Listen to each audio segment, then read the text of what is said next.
ಅಪ್ಪ ಅಮ್ಮ ಜಗಳದಲ್ಲಿ ಕೂಸ್ ಬಡವಾಯಿತು ಅನ್ನೋ ಹಾಗೆ ಪ್ರಯಾಣಿಕರಿಗೆ ಬಹಳ ತೊಂದರೆ ಆಗ್ತಿದೆ.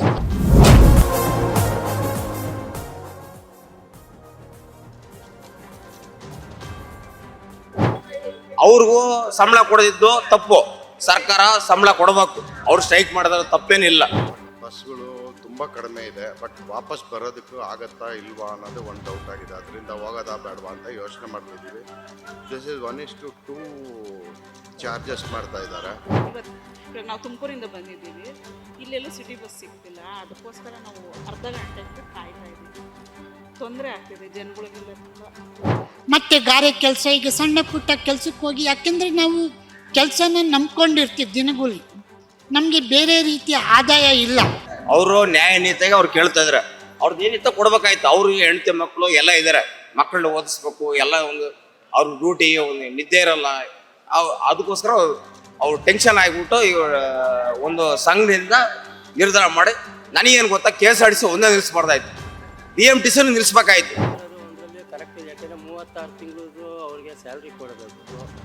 ಸೊ 36-37 ತಿಂಗಳದ್ದು ಕೊಡಬೇಕಂತ. ಸೊ ಇವರಿಗೆ ಲೇಡೀಸ್ಗೆ ಫ್ರೀ ಕೊಡಿ ಅಂತ ಯಾರು ಏನು ಕೇಳಿದ್ರು. ಸೊ ಇವ್ರು ವೋಟ್ ಬ್ಯಾಂಕ್ಗೋಸ್ಕರ ಅವರು ಲೇಡೀಸ್ನ ಯೂಸ್ ಮಾಡ್ಕೊಂಬಿಟ್ಟು ಇವಾಗ ಫ್ರೀ ಕೊಡ್ತೀನಿ ಅಂದ್ಬಿಟ್ಟು ಇವಾಗ ಬೇರೆ ಪಬ್ಲಿಕ್ಕಿಗೆಲ್ಲ ತೊಂದರೆ ಮಾಡ್ತಾ ಇದ್ದಾರೆ. ಏಕಾಏಕಿ ಹಿಂಗೆ ಮಾಡಬಾರ್ದು. ನಮ್ಮಂಥವ್ರಿಗೆ ನಮಗೆ ಗೊತ್ತಿರಲ್ಲ, ಬಸ್ ಹತ್ಕೊಂಡು ಇಲ್ಲಿ ಬಂದ್ಬಿಟ್ಟಿದ್ದೀವಿ, ಇವಾಗ ಅಲ್ಲಿ ಹೋಗಬೇಕು. 38 ತಿಂಗಳ ಹರಿಯಸ್ ಕೊಟ್ಟಿಲ್ಲ ಒಂದು. ಇನ್ನೊಂದು, ಅವರು ನಮ್ಮ ಹಾಗೆ ಸಂಸಾರ ಮಾಡೋ ಅಂಥವ್ರು ತಾನೇ, ಅವ್ರಿಗೇನು IT BT ಕೊಟ್ಟಂಗೆ ಲಕ್ಷಾಂತರ ರೂಪಾಯಿ ಸಂಬಳ ಏನು ಕೊಡ್ತಿಲ್ಲ, ಕಡಿಮೆ ಸಂಬಳ. ಅದರಲ್ಲಿ ಈ ರೀತಿ ಆಗಾಗ ಮತ್ತೆ ಅವ್ರು ಕೇಳ್ತಿರೋದು ನ್ಯಾಯಯುತವಾಗಿದೆ ಬೇಡಿಕೆಗಳು. ಈಗ ನಾವು ಬಡವ್ರ ಮಕ್ಕಳು ಮೇಡಮ್, ಇವರು BMTC ಹಾಕ್ಬಿಟ್ಟಾರೆ. ಇಲ್ಲಿ ಇರೋದು ಶ್ರೀಮಂತರ ಮಕ್ಕಳು, ಬೆಂಗಳೂರಿನಾಗೆ ಶ್ರೀಮಂತರ ಮಕ್ಕಳು.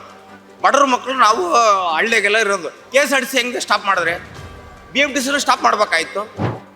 ಈಗ ಆಗ ನಿಮ್ಮ ಸಮಸ್ಯೆಯನ್ನು ನಾವು ಬಗೆಹರಿಸ್ತೀವಂತ ಹೇಳಿಬಿಟ್ಟು ಈಗ ಬಗೆಹರಿಸ್ತಾ ಇದ್ದಾಗ, ಅಂದರೆ ಅವರು ಕಾಯ್ದಿದ್ದಾರೆ 2 ವರ್ಷದಿಂದ, ಈಗ 2.5 ವರ್ಷ ಆಗ್ತಾ ಬಂತು. ಈಗ ಸರ್ಕಾರ ಬಂದು ಆ ಸಮಸ್ಯೆಗಳನ್ನ ಅವ್ರಿಗೆ ಪರಿಹಾರ ಕೊಡ್ತೀನಂತ ಹೇಳಿ ಕೊಳ್ಳಿಲ್ಲ ಅಂದಾಗ ಅವ್ರಿಗೆ ಬೇರೆ ದಾರಿ ಕಾಣ್ತಾ ಇಲ್ಲ. ಅಪ್ಪ ಅಮ್ಮ ಜಗಳದಲ್ಲಿ ಕೂಸ್ ಬಡವಾಯಿತು ಅನ್ನೋ ಹಾಗೆ ಪ್ರಯಾಣಿಕರಿಗೆ ಬಹಳ ತೊಂದರೆ ಆಗ್ತಿದೆ. ಅದರಲ್ಲೂ ವಿಶೇಷವಾಗಿ ದಿನನಿತ್ಯ ಕೂಲಿ ಕಾರ್ಮಿಕರಿಗೆ, ಗಾರ್ಮೆಂಟ್ಗೆ ಹೋಗ್ತಕ್ಕಂಥವ್ರಿಗೆ, ಮತ್ತು ಗಾರೆ ಕೆಲಸ, ಈಗ ಸಣ್ಣ ಪುಟ್ಟ ಕೆಲಸಕ್ಕೆ ಹೋಗಿ, ಯಾಕೆಂದರೆ ನಾವು ಕೆಲಸನ ನಂಬ್ಕೊಂಡಿರ್ತೀವಿ ದಿನಗೂಲಿ, ನಮಗೆ ಬೇರೆ ರೀತಿಯ ಆದಾಯ ಇಲ್ಲ. ಆದಾಯ ಇಲ್ಲದೆ ಇದ್ದಾಗ ನಮಗೆ ಹಿಂಗೆ ಸ್ಟ್ರೈಕ್ ಆದಾಗ ಏನಾಗುತ್ತೆ, ಸಮಸ್ಯೆ ನಮಗಾಗುತ್ತೆ. ಇಲ್ಲಿ ನಾವು ಸರಿಯಾಗಿ ಕಾಲಕ್ಕೆ ಟೈಮಿಗೆ ತಕ್ಕಾಗಿ ನಾವು ಕೆಲಸಕ್ಕೆ ಹಾಜರಾಗಲಿಲ್ಲ ಅಂದರೆ ಅಲ್ಲಿ ಮಾಲೀಕರ ಹತ್ರ ನಾವು ಬಯಸ್ಕೊಳ್ಬೇಕು. ಬರಿಗೈಲಿ ಮನೆಗೆ ಹೋದರೆ ಮನೇಲಿ ಹೆಂಡತಿ, ತಂದೆ ತಾಯಿ, ಹೆಂಡತಿ, ಇವ್ರ ಹತ್ರ ಬಯಸ್ಕೊಳ್ಬೇಕು. ಇದ್ರ ಮಧ್ಯೆ ಏನಾಗ್ತಿದ್ರೆ ನಾವು ಬಡಪಾಯಿಗಳು ಹಾಕ್ತಾ ಇದ್ದೀವಿ. ಈಗ ಒಂದು ದಿನ ನಮಗೆ, ಯಾಕೆಂದರೆ ಒಂದೊಂದು ಪೈಸೆನೂ ಇಂಪಾರ್ಟೆಂಟು. ದಿನನಿತ್ಯ ನಾವು ಜೀವನ ಮಾಡೋದಕ್ಕೆ ಕಷ್ಟ ಆಗ್ತಿದೆ. ಯಾಕೆಂದರೆ ದಿನೇ ಪ್ರತಿಯೊಂದು ಆಹಾರ ಪದಾರ್ಥಗಳ ಬೆಲೆ ಗಗನಕ್ಕೇರ್ತಿದೆ. ಈಗ ಏರ್ತಾ ಇರಬೇಕಾದ್ರೆ ಜೀವನ ಮಾಡೋದು ಹೇಗೆ? ಅದರಲ್ಲಿ 1 ದಿವಸ 2 ದಿವಸ ಈ ಥರ ಮುಷ್ಕರ ಬಂದಾದಾಗ ನಮ್ಮ ಜೀವನ ಹೇಗೆ? ನಮ್ಮ ಗೋಳು ಯಾರು ಕೇಳೋರು? ಇದನ್ನು ಸರ್ಕಾರ ಸರಿಯಾಗಿ ಯೋಚನೆ ಮಾಡಬೇಕು, ಸೂಕ್ತವಾದ ಒಂದು ವ್ಯವಸ್ಥೆ ಮಾಡಬೇಕು. ಪ್ರಯಾಣಿಕರಿದ್ದಾರೆ ಪ್ರಯಾಣ ಮಾಡೋದಕ್ಕೆ, ಆದರೆ ಸಾರಿಗೆ ಕಮ್ಮಿ ಆಗ್ತಿದೆ. ಇನ್ನೊಂದು, ನಾವು ಸಾರಿಗೆ ಸಂಸ್ಥೆಯ ಅವರ ನೌಕರರ ಸಮಸ್ಯೆ ಕೇಳಿದಾಗ ಸರಿ ಅನಿಸುತ್ತೆ. ಯಾಕೆಂದರೆ 38 ತಿಂಗಳ ಹರಿಯಸ್ ಕೊಟ್ಟಿಲ್ಲ ಒಂದು. ಇನ್ನೊಂದು, ಅವರು ನಮ್ಮ ಹಾಗೆ ಸಂಸಾರ ಮಾಡೋ ಅಂಥವ್ರು ತಾನೇ, ಅವ್ರಿಗೇನು IT BT ಕೊಟ್ಟಂಗೆ ಲಕ್ಷಾಂತರ ರೂಪಾಯಿ ಸಂಬಳ ಏನು ಕೊಡ್ತಿಲ್ಲ, ಕಡಿಮೆ ಸಂಬಳ. ಅದರಲ್ಲಿ ಈ ರೀತಿ ಆದಾಗ ಮತ್ತೆ ಅವ್ರು ಕೇಳ್ತಿರೋದು ನ್ಯಾಯಯುತವಾಗಿದೆ ಬೇಡಿಕೆಗಳು. ಸರ್ಕಾರ, ಆಗ ಕಾಂಗ್ರೆಸ್ ಸರ್ಕಾರ ಅಧಿಕಾರಕ್ಕೆ ಬರಬೇಕಂದ್ರೆ, ಈಗ ನಡೀತಾ ಇರ್ತಕ್ಕಂಥ ಕಾಂಗ್ರೆಸ್ ಸರ್ಕಾರ ಅಧಿಕಾರಕ್ಕೆ ಬರಬೇಕಾದ್ರೆ ಕಾರಣ ಸಾರಿಗೆ ಸಂಸ್ಥೆಯ ನೌಕರರ ಕುಟುಂಬನೇ. ಯಾಕೆಂದರೆ ಆಗ BJP ನೇತೃತ್ವದಲ್ಲಿ ಸರ್ಕಾರ ಇತ್ತು. ಸರ್ಕಾರ ಇದ್ದಾಗ ಕೋಡಿಹಳ್ಳಿ ಚಂದ್ರಶೇಖರ್ ನೇತೃತ್ವದಲ್ಲಿ ಸಾರಿಗೆ ಸಂಸ್ಥೆಯ ಒಂದು ಕಾರ್ಮಿಕರು ಮುಖಂಡರಾದಂಥ ಕಾಲದಲ್ಲಿ ಸುಮಾರು ವಾರಗಟ್ಟಲೆ ಮುಷ್ಕರ ನಡೆಸಿದ್ರು. ಅದಕ್ಕೆ ಕಾಂಗ್ರೆಸ್ ಬೆಂಬಲ ಕೊಡ್ತು. ಆಗ ನಿಮ್ಮ ಸಮಸ್ಯೆಯನ್ನು ನಾವು ಬಗೆಹರಿಸ್ತೀವಂತ ಹೇಳಿಬಿಟ್ಟು ಈಗ ಬಗೆಹರಿಸ್ತಾ ಇದ್ದಾಗ ಅಂದರೆ ಅವರು ಕಾಯ್ದಿದ್ದಾರೆ 2 ವರ್ಷದಿಂದ, ಈಗ ಎರಡೂವರೆ ವರ್ಷ ಆಗ್ತಾ ಬಂತು. ಈಗ ಸರ್ಕಾರ ಬಂದು ಆ ಸಮಸ್ಯೆಗಳನ್ನ ಅವ್ರಿಗೆ ಪರಿಹಾರ ಕೊಡ್ತೀನಂತ ಹೇಳಿ ಕೊಡಲಿಲ್ಲ ಅಂದಾಗ ಅವ್ರಿಗೆ ಬೇರೆ ದಾರಿ ಕಾಣ್ತಾ ಇಲ್ಲ. ಆರಿಂದ ಮುಷ್ಕರ ಮಾಡ್ತಿದ್ದಾರೆ. ಅವ್ರದ್ದೇನು ತಪ್ಪಿಲ್ಲಿ ಸರ್ಕಾರದ್ದು. ಯಾಕೆಂದರೆ ಇಲ್ಲಿ ಶಕ್ತಿ ಯೋಜನೆ ಅಂತ ಮಾಡಿಬಿಟ್ಟು, ಯಾಕೆಂದರೆ ಈ ಹೆಣ್ಣುಮಕ್ಕಳು ಮನೇಲಿ ಫ್ಯಾಮಿಲಿ ಚೆನ್ನಾಗಿದ್ದಂಥ ಫ್ಯಾಮಿಲಿಯಿಂದ ಬಿರುಕಾಗ್ತಾ ಇದೆ.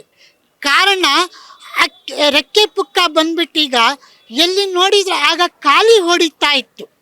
2.5 ವರ್ಷದ ಹಿಂದೆ ಇಲ್ಲಿ ಜನ ಪ್ರಯಾಣ ಮಾಡ್ತಕ್ಕಂಥವ್ರು ಕಮ್ಮಿ ಇತ್ತು. ಈಗೇನಾಗ್ತಿದೆ, ಸಿಕ್ಕಾಪಟ್ಟೆ ಜನ.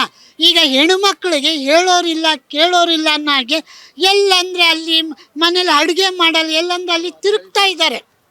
ತಿರುಗೋದ್ರಿಂದ ಇವ್ರು ಫ್ರೀ ಕೊಟ್ಟಿರೋದು ಅದು ಲಾಸ್ ಆಗ್ತಿದೆ ಅಲ್ವಾ? ಫ್ರೀ ಕೊಟ್ಟಿದ್ರೆ ಈ ಹಿಂದೆ ಕೂಡ ಫ್ರೀ ಐತೈತೆ ಸರ್ ನಿಮ್ಮ ಪ್ರಕಾರ? ಇಲ್ಲ ಫ್ರೀ ಇದ್ದಿಲ್ಲ. ಗಂಡಸ್ರಿಗೂ ಹೆಂಗಸ್ರಿಗೂ ಇಬ್ರು ಇಲ್ಲಿ ಟಿಕೆಟ್ ಕೊಟ್ಟು ನಾವು ಪ್ರಯಾಣ ಮಾಡಬೇಕಿತ್ತು. ಸೊ ಏನು ಇಲ್ಲಿ ಎಲ್ಲಿ ವಿಶೇಷ ಸಂದರ್ಭಗಳಲ್ಲಿ ಹಬ್ಬ ಹರಿದಿನಲ್ಲಿ ಬಿಡಲಿ, ಫುಲ್ಲು ಫ್ಯಾಮಿಲಿ ಹೋಗ್ಬಿಟ್ಟು ನೀವು ನೋಡ್ಕೊಂಡು ಬನ್ನಿ ಅಂತೇಳಿ. ಈಗ ಯಾತ್ರಾ ಸ್ಥಳ ಇಲ್ಲಿಂದ ಅಲ್ಲಿ, ಅಲ್ಲಿಂದ ಇಲ್ಲಿ. ಈಗ ಗಂಡಸ್ರುಗಳು ದುಡ್ಡು ಕೊಡೋರು ಈಗ ನಾವು ನಿಂತ್ಕೊಂಡು ಮುಜುಗರ ಪಟ್ಕೊಂಡು, ಯಾಕಂದ್ರೆ ಹಿಂಗೆ ಮೈ ತೆಗೆದ್ರೆ ನಾನು ಮುಟ್ಟಿದ್ರು ಅದು ಮಾಡಿದ್ರು ಅನ್ನೋ ಅದೊಂದು ಕಂಪ್ಲೇಂಟ್ ಅಮ್ಮ. ನಿಜ ನಾನು ಹೇಳ್ತಿರೋದು. ಮತ್ತೆ ಗಂಡಸರು ಸೀಟೆಲ್ಲ ಹೆಣ್ಣು ಮಕ್ಕಳು ತುಂಬ್ಕೊಳ್ತಿದ್ದಾರೆ. ಗಂಡಸ್ರಿಗೆ ಸೀಟ್ ಇಲ್ಲ, ದುಡ್ಡು ಕೊಡೋರು ನಾವು, ಫ್ರೀ ಹೋಗೋರು. ಏನು ದೌರ್ಜನ್ಯ ಏನಿದು? ಮತ್ತೆ ಈಗ ಗಂಡಸರು ಮಾತು ಅವ್ರು ಕೇಳ್ತಾ ಇಲ್ಲ. ಈ 2,000 ಬೇರೆ ಕೊಡ್ತಿದ್ದಾರಲ್ಲ, 2,000, ಈ 2,000 ಇದು ಫ್ರೀ ಇರೋದ್ರಿಂದ ಮತ್ತೆ ಮನೇಲಿ ಅವ್ರು ತಿರ್ಗಾಡೋದಕ್ಕೆ ಕಾಸು ಕೊಡಲಿಲ್ಲ ಅಂದರೆ ಗಲಾಟೆ ಮಾಡಿ ಹೆಂಗೋ ಮಾಡಿ ತಿರ್ಗಾಡ್ತಿದ್ದ. ಈಗ ಮನೇಲೂ ಬೇಸಿಕಲ್ಲಿ ಅವನೇ ಮಾಡ್ಕೊಳ್ಬೇಕು, ತಿನ್ನಬೇಕು, ಮಕ್ಕಳನ್ನು ರೆಡಿ ಮಾಡಬೇಕು, ಮಕ್ಕಳನ್ನ ಶಾಲೆಗೂ ಕಳಿಸ್ಬೇಕು, ಇಲ್ಲಿ ಕೆಲಸಕ್ಕೂ ಬರಬೇಕು. ಇದು ಗಂಡಸರು ಅನುಭವಿಸ್ತಕ್ಕಂಥ ಸಮಸ್ಯೆ, ದಿನನಿತ್ಯದ ಸಮಸ್ಯೆ. ಇದು ಸರ್ಕಾರ ಈಗಲಾದರೂ ಎಚ್ಚರಿಸ್ಕೊಂಡು ಈಗ ದುಡ್ಡು ಮಾಡಿದ್ರೆ ಆಗ ಇಷ್ಟು ತಿರುಗಾಟ ಹೆಣ್ಮಕ್ಳಿಗಿರಲ್ಲ. ಆಗ ಸಾರಿಗೆ ಸಂಸ್ಥೆ ನಷ್ಟ ಆಗಲ್ಲ. ಈಗ ನಷ್ಟದಲ್ಲಿದ್ದಂಥ ಸಾರಿಗೆ ಸಂಸ್ಥೆನ ಮತ್ತಷ್ಟು ಈಗ ನಷ್ಟಕ್ಕೆ ಗುರಿ ಮಾಡ್ತಾ ಇರೋದೇ ಸರ್ಕಾರ. ಯೋಚನೆ ಮಾಡಬೇಕು. ಏನೋ ನೀವು ಎಲೆಕ್ಷನ್ಗೆ ಮಾಡಿರಿ, 2 ವರ್ಷ ಕೊಟ್ಟರೆ ಸಾಕು, ನಿಲ್ಲಿಸಿ, ದುಡ್ಡು ಕೊಟ್ಟು ಪ್ರಯಾಣ ಮಾಡಿ. ಆಗ ಪ್ರಯಾಣ ಮಾಡಿದಾಗ ಇಷ್ಟು ಹೆಣ್ಣು ಮಕ್ಕಳು ತಿರ್ಗಲ್ಲ. ಈಗ 5 ಕೋಟಿ ಜನ ಪ್ರಯಾಣ ಮಾಡಿದಾರಲ್ಲ, ಈ 500 ಕೋಟಿ, ಆಗ 50 ಕೋಟಿನೂ ಬರಲ್ಲ, 1 ಕೋಟಿನೂ ಬರಲ್ಲ. ಈಗ ಬಸ್ ಬಂದ್ ಮಾಡಿರೋ ಕಾರಣದಿಂದಾಗಿ ಕೆಲವೊಂದು ಕಡೆ ಬಸ್ಗಳು ಹೋರಾಡ್ತಾ ಇದೆ ಅಂತ ಹೇಳ್ತಾ ಇದ್ದಾರೆ. ಸೊ ಇದ್ರ ಬಗ್ಗೆ ಏನ್ ಹೇಳ್ತೀರಾ? ಮೇಡಮ್, ನಾವು ಒಂದು ಮಾತು ಹೇಳ್ತೀನಿ. ಅವ್ರಿಗೂ ಸಂಬಳ ಕೊಡದಿದ್ದು ತಪ್ಪು. ಸರ್ಕಾರ ಸಂಬಳ ಕೊಡಬೇಕು. ಅವ್ರು ಸ್ಟ್ರೈಕ್ ಮಾಡಿದ್ರೆ ತಪ್ಪೇನಿಲ್ಲ. ಅವ್ರಿಗೆ ಅವ್ರು ಸಂಬಳ ಕೊಡ್ಬೇಕಾಯ್ತು. ಅವರು ನ್ಯಾಯ ನೀತಿಯಾಗಿ ಅವ್ರು ಕೇಳ್ತಾ ಇದ್ದಾರೆ. ಅವ್ರದ್ದು ಏನಿತ್ತು ಕೊಡ್ಬೇಕಾಯ್ತು. ಅವ್ರಿಗೆ ಹೆಂಡತಿ ಮಕ್ಕಳು ಎಲ್ಲ ಇದ್ದಾರೆ, ಮಕ್ಕಳನ್ನ ಓದಿಸ್ಬೇಕು, ಎಲ್ಲ ಒಂದು ಅವ್ರ ಡ್ಯೂಟಿ, ಒಂದು ನಿದ್ದೆ ಇರಲ್ಲ. ಅದಕ್ಕೋಸ್ಕರ ಅವ್ರು ಟೆನ್ಷನ್ ಆಗಿಬಿಟ್ಟು ಒಂದು ಸಂಘದಿಂದ ನಿರ್ಧಾರ ಮಾಡಿ, ನನಗೇನು ಗೊತ್ತಾ, KSRTC ಒಂದೇ ನಿಲ್ಲಿಸ್ಬಾರ್ದಾಯ್ತು, BMTCನೂ ನಿಲ್ಲಿಸ್ಬೇಕಾಯ್ತು. ಸಾರ್ವಜನಿಕರಿಗೆ ತೊಂದರೆ ಆಗುತ್ತಲ್ವಾ ಸರ್ ಈ ರೀತಿ ಮಾಡಿದ್ರೆ? ಆಲ್ಮೋಸ್ಟ್ ನಾನು ಮೇಡಮ್ 300 ರೂಪಾಯಿ ನಾನು ಕೊಟ್ಟು ನನ್ನ ಕೆಲಸಕ್ಕೆ ನಾನು ಬಂದಿದ್ದು ಬೆಂಗಳೂರಿಗೆ. ಇದರಿಂದ ಬರ್ಬೇಕಾದ್ರೆ ನಾನು 300 ರೂಪಾಯಿ, 200 ರೂಪಾಯಿ ಚಾರ್ಜ್ ಇರೋದು, 211 ರೂಪಾಯಿ, 100 ರೂಪಾಯಿ ಎಕ್ಸ್ಟ್ರಾ ಕೊಟ್ಟು ನಾನು ಬಂದಿದ್ದೀನಿ. ಯಾಕಂದ್ರೆ ಕೆಲಸಕ್ಕೆ ಬರಲೇಬೇಕು.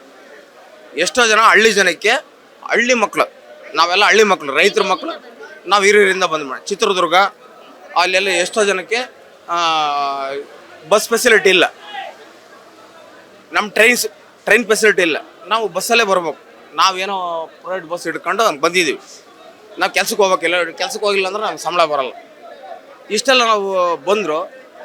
ಈಗ ನಾವು ಬಡವ್ರ ಮಕ್ಕಳು ಮೇಡಮ್, ಇವರು BMTC ಹಾಕ್ಬಿಟ್ಟಾರೆ. ಇಲ್ಲಿ ಇರೋದು ಶ್ರೀಮಂತರ ಮಕ್ಕಳು, ಬೆಂಗಳೂರಿನಾಗೆ ಶ್ರೀಮಂತರ ಮಕ್ಕಳು. ಬಡವ್ರ ಮಕ್ಕಳು ನಾವು ಹಳ್ಳಿಗೆಲ್ಲ ಇರೋದು. KSRTC ಹೆಂಗೆ ಸ್ಟಾಪ್ ಮಾಡಿದ್ರೆ BMTCನೂ ಸ್ಟಾಪ್ ಮಾಡ್ಬೇಕಾಯ್ತು. ಏಂತಕ್ಕೆ ಇದೊಂದು ಕೈ ಜೋಡಿಸ್ತಾ ಇಲ್ಲ ಅಂತ ಹೇಳ್ತಾ ಕೈ ಜೋಡಿಸ್ತಿಲ್ಲ ಮೇಡಮ್. ಹೌದು, ಇಲ್ಲಿ BMTC ಯಾಕೆ ನಿಲ್ಲಿಸಲಿಲ್ಲ? ನನಗೆ ಪೆಟ್ಟಾಗಿಬೇಕಾಯ್ತು ಶ್ರೀಮಂತರ ಮಕ್ಕಳದು. ಇಲ್ಲಿ ನಿಲ್ಸ್ಬೇಕಾದ್ರೆ ರೈತರ ಮಕ್ಕಳದ್ದು ಯಾಕೆ ನಿಲ್ಸಿರಿ? ನಾವೆಲ್ಲರೂ ಹಳ್ಳಿ ಜನ ನಾವು ಬರೋದು, ನಾವು ಹಳ್ಳಿ ಕಡೆಯಿಂದ ಬರೋದು. ನಮಗೆ ಕೇಸರಿ ನಿಲ್ಸಿದ್ರೆ BMTC ಯಾಕೆ ರನ್ನಿಂಗ್ ಐತೆ? ಮಾಡಿದ್ರೆ ನೆಟ್ಟಿಗೆ ಮಾಡ್ರಿ, ಇಲ್ಲ ಸ್ಟ್ರೈಕ್ ಯಾಕೆ ಮಾಡ್ತೀರಾ? ಇಲ್ಲ ಸರ್ಕಾರಕ್ಕೆ ನಿಮ್ಮ ಕೈಲಿ ಆಗಲ್ಲ. ನಾವು ನಾಳೆ ದಿನ ನಾನು 5 ಬಸ್ ಹಾಕ್ತೀನಿ, ನನ್ನ ಆಸ್ತಿ. ಅಮ್ಮ ನಂದು 2 ಸೆಟ್ ಅದಮ್ಮ, ಮಾರ್ಬಿಟ್ಟು ನಾನು ಬಸ್ ಹಾಕ್ತಮ್ಮ. ಹಾಕ್ತೀರಣ್ಣ ಬಸ್ ಹಾಕ್ತೀರಮ್ಮ ಬಸ್ ಹಾಕ್ತೀರಮ್ಮ. ಗೌರ್ಮೆಂಟ್ ತಾಕತ್ತೈತಾ? ನಾನು ಕೇಳ್ತಿರೋದು ಒಂದೇ, ತಾಕತ್ತೈತಾ ಲೋಕಲಾಗಿ ಬಿಡೋಕ್ಕೆ? ನಾನು ಬಸ್ ಹಾಕ್ತೀನಿ, 2 ಸೆಟ್ ಮಾಡ್ತೀನಿ. ಸರ್ ನಮಸ್ತೆ, ಹೇಗಿದ್ದೀರಾ? Good madam, thank you. Manjunath. Anil Kumar, Vidyaranyapura. So ಈಗ ನೀವು ಇಲ್ಲಿ ಬಸ್ ನೋಡ್ತಾ ಇದ್ರಲ್ಲ, ಬರ್ತಿದ್ಯಾ ಬಸ್ಸು ಅನ್ನುವಂಥದ್ದು? ಬಸ್ಗಳು ಯಾವುದು ಬರ್ತಾ ಇಲ್ಲ, ಯಾವುದೋ ಒಂದೊಂದು ಗಾಡಿ ಬರ್ತಾ ಇದೆ, ತುಮಕೂರು ಗಾಡಿ ಅದು. ಬಟ್ ಅದು ಹೋಗೋದು ಡೌಟ್ ಆಗಿದೆ, ಅಲ್ಲೇ ನಿಂತಿದೆ ಗಾಡಿ. ಸೊ ಯಾವ ಗಾಡಿಗಳು ಬರ್ತಾ ಇಲ್ಲ, ಒಳಗೆ ಎಲ್ಲ ಪ್ರೈವೇಟ್ ಬಸ್ಗಳು ನಿಂತಿದೆ, ಕ್ಯಾಬು, ಐಷಾರ್ ಗಾಡಿ ಆ ಥರ ನಿಂತಿದೆ. ಬಟ್ KSRTC ಯಾವುದೂ ನಿಂತಿಲ್ಲ. ನೀವು ಎಲ್ಲಿ ಹೋಗ್ಬೇಕಾಗಿದೆ?